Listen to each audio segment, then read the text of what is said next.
Welcome back to Celebrity Radio. It's Alex Belfield talking to an international global legend and one of my favourite people, Brian Blessed. How are you? Oh, marvellous. I like the truth. The truth makes you free. It's lovely talking to you. How are you? I'm delicious. For my age. That's the thing, for my age. It's all relative. How old are you? Well, 104 it feels like this morning. 104, but you sound about 21. Well, I can't stand it when people make a pact with old age. You know, I mean, it's not how old you are, it's how you are old, you know. I mean, some people are old at 21, aren't they? But no, I'm going to live forever. And it's interesting, in my life, some of the people I've admired the most, whether it's Don Rickles in America or the Doddies over here, the inspiration that you get with age can be remarkable, especially in show business. I love being my age. I mean, it's amazing what the wisdom and the happiness and the peace. And it's tremendous. And I find my brain power seems to increase more and more and more. And more projects come along. And I've kind of almost become the king of this. Sounds very vague. The king of the voiceovers and this, that, and the other. And I'm introducing a science fiction program of all kinds of science fiction films, except Brad Pitt's latest one, which sounds really marvellous. And so, I mean, so I'm up to date with everything, which I just love. Well, you are really the Brad Pitt of voiceovers, aren't you? Let's face it. I must say that talking about York, apparently at the university there, they have a blessed quiet room. Do you know anything about that? Well, that's irony, isn't it? No, I don't. What is it? No, apparently at the university they have a room, it's the Brian Blessed quiet room. You go there, it's very quiet. I've decided to put Kenneth Branagh, about 2 years ago, was asked, well, you see, the only actor I really know is Kenneth Branagh. I tend to know explorers that ring me up all the time, or scientists, or etc. You know, and Branagh is the only actor I kind of really know. We have a father-son relationship, but I'm the son, he's the father. He's very old compared to me. And he was asked the other day, what's Brian Blessed like? Because he's always here in my little wooden cabin. And then he said, he's the quietest man I've ever met. Are we talking about the same person? Yes, he said. I talk, we go for long walks, he listens, and now and again offers advice, but he's and I do love quiet and peace. But I have this, inexhaustible energy and power, which I enjoy. I wake up in the morning, I look in the mirror, and I just love myself. You know, I think, I look like a Yeti. I mean, the Sherpas in Nepal all call me Baji the Yeti. Which means grandfather Yeti. I look like a gorilla. I get on very well with gorillas, particularly female gorillas. And I just love the way I look. I'd hate to be kind of long and thin. I like that I've got the figure of a gorilla. I just love it. Well, you're a sex symbol. This is what we all know too. And at 82, you never look better. That's right. I'm a sex symbol. It's marvellous, isn't it? And you're coming to York at the Grand Opera House. Well, I am. I mean, I said I've been the voiceover for the Viking there, the shows you have there. I mean, York has always been very dear to me, you know, the Minster and everything else. And in particular, of course, when I was a child, I lived close to the Doncaster plant. I was born in Mexborough, near Doncaster. And I saw the mallard, you know, and coming out, and that kind of Bugatti front and that blue, like a blue Moby Dick. And of course there were Pacific trains, and you had the Peregrine and the Falcon, and one was green and one was a darker blue, and then you had red ones as well, and even white ones, you know. But the mallard, of course, Gressley named all of them because he loved wild birds, and he named them the Great Pacifics after wild birds. So the mallard and the bittern and the peregrine and the falcon. That's why they got those names. But, I mean, it's so wonderful to see it in the museum there, isn't it? Yeah. And it's a colossal piece. They broke the world record for speed. Wonderful. So York, all round in its history and etc.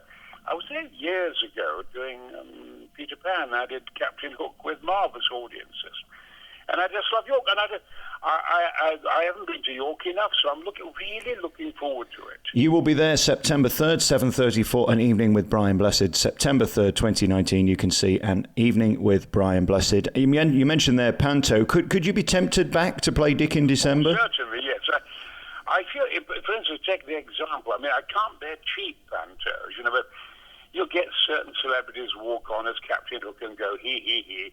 And then the audience boo, and then they say, well, come on, then where's the performance? Where's the performance? And I think that pantomime, particularly when it comes to Peter Pan, actually expresses the book better than a play. The play of Peter Pan isn't very good because the kids get disappointed that they can't participate. There's a fourth wall because it's a play. But in the pantomime or a musical, it's the same. But in a pantomime, if you get it, we had a wonderful script which was from the book. Then you can bring the book onto the stage. I remember at York, there's a tremendous scene where Peter Pan's at my mercy. He's asleep in his hollow. And I hover over him with my great hook. And it's all green, the lighting, and blue, and the audience is shouting, wake up, wake up, wake up. And I said, I'm not going to hurt him. What? I'm a gentleman. I went to Eton, and they all go, oh, no, you didn't. And I just roared, bring on the book. And they have the book in the wings, and I read there, page 47. Yeah. Captain Hook went to Eton. He was a gentleman. So you can actually bring the book onto the stage at times. But if you get a brilliant pantomime of Peter Pan, then it's better than the play. You can bring all the aspects of the book on. Yeah. I once went to Braemar when he wrote it, a little tiny hut. And I read the description of Hook, and he'd written on his manuscript, brown eyes crossed out, black eyes crossed out. And he put blue eyes that turn red when he's angry. And I did this to camera and my God, Brian, that's frightening. Okay. And he was at his most frightening when he was being polite.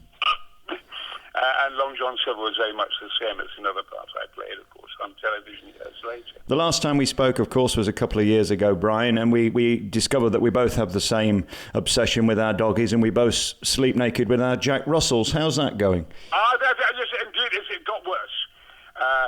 I've got two more Jack Russells. One's rescued from Spain. He'd had terrible treatment there, a female. And I've got one from Ireland. This old woman died. And I remember them ringing me up about 12 weeks ago, and she's called Roxy. Lovely, sweet Jack Russell. Mr. Blessed, Roxy, in 2 hours' time, will be boarding the ferry from Dublin, and will be arriving soon. So I went to meet the ferry in Liverpool, and there's Roxy. Now, she sleeps on my bed totally. And the other Jack Russell still sleeps on top of my head or occasionally between my legs. Of course, it can be painful when he suddenly wakes up and moves, can't it? Yes, it can. It can give you a shock in the middle of the night. Women wouldn't appreciate that so much, but the men, Christ, it can be terrible. And so they're sitting all around me now. I've got about 5 Jack Russells all sat around me. It's pure love, isn't it? I'll never be rich because, it's like people come to see the show in York. All that money that they pay me that night, which is decent, people coming up, but by buying tickets, all that money goes to animals. I've got about 2,000 animals and donkeys and this and that and horses and this, and I employ about 7 people, so I'll never be rich because all the money goes to saving animals. And the joy it brings, the love, you can't put it into words. Isn't it? Yeah, incredible. Just lovely. I spoke to Nicholas Parsons a couple of weeks ago. He's not too well at the moment. He's in hospital. No, he pulled out of his Edinburgh run. He got poorly when he got up there. And I was thinking about you and him and the legends who are left. You did have the golden halcyon days of show business. It must have been thrilling. When you look at your CV, the people you worked with, the shows you did, what a thrill. Oh, wonderful. I've been lucky. I was always a BBC boy. In Yorkshire, I lived in Goldthorpe, born in Mexborough, halfway between Doncaster and Barnsley, coal mining. My dad was a coal hewer, of course, 8-10 tons a day, and at the weekends he played for Yorkshire's second team. But what was marvellous, you see, was that they were the war years and just after. Thousands of coal miners, and they played cricket at the weekends and bowls and things like that, but they put on musicals. They put on operas. They put on plays. My dad knew the whole of Julius Caesar. Amazing. So that I was brought up with this. And, of course, on the radio, you had the wooden radio, the bush radio, and you had the BBC Home Service and Light programme, third programme. and you have the War of the Worlds, Treasure Island, and all kinds of things. Kind of vibrant, and during the war we had 2-3 Polish pilots living with us, and a Russian pilot living in the house, and they shot down Messerschmitts. A very rich kind of background. I loved my childhood. I loved my school. I loved the teachers. And they inspired me, and they're all shocked at my great love of space and the theatre, which, of course, my biggest love in life is space. I'll be talking about that. And, of course, I finished the space program. I've done 800 hours in Moscow at Space City, and about the same time with NASA on Reunion Island in the Pacific. Oh, incredible. And I'm a fully qualified astronaut, cosmonaut. And I work in Abingdon, and there with Skylon. We're devoting Skylon for the moon, because we led the world. I mean, as you know, in the 50s, we had Blue Streak, Black Arrow, Black Knight, and they cancelled the program. It wasn't expensive, it won a rocket range and all that. Britain, our scientists are the best in the world. We've got thousands of them, up and down the country. I also want to say that having been president of the national parks for 7 years, but from John O'Groats to Land's End, Britain is a great success story. I mean, our woods and everything, our national parks are amazingly successful. I noticed Richard Branson's going to be doing these flights in space. Will you be going on that? Are you interested? Do you think it'll ever happen? Well, going to space, definitely. I want to be up there next year. Wow. And go to the bottom of the sea. I've been down there, the Marianas Trench, the Challenger Deep, 35,000 feet deep and deeper. I want to go on there.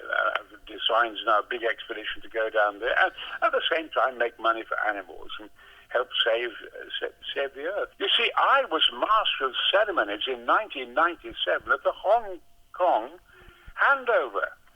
I had more lines than anybody else. Today I said the eyes of the world are upon us. Ladies and gentlemen, and we had an audience of 3.5 billion live. Wow. I was master of ceremonies How wonderful. the Hong Kong handover. So it's distressing to see. And I went next day and met thousands of people, millions of people the next day.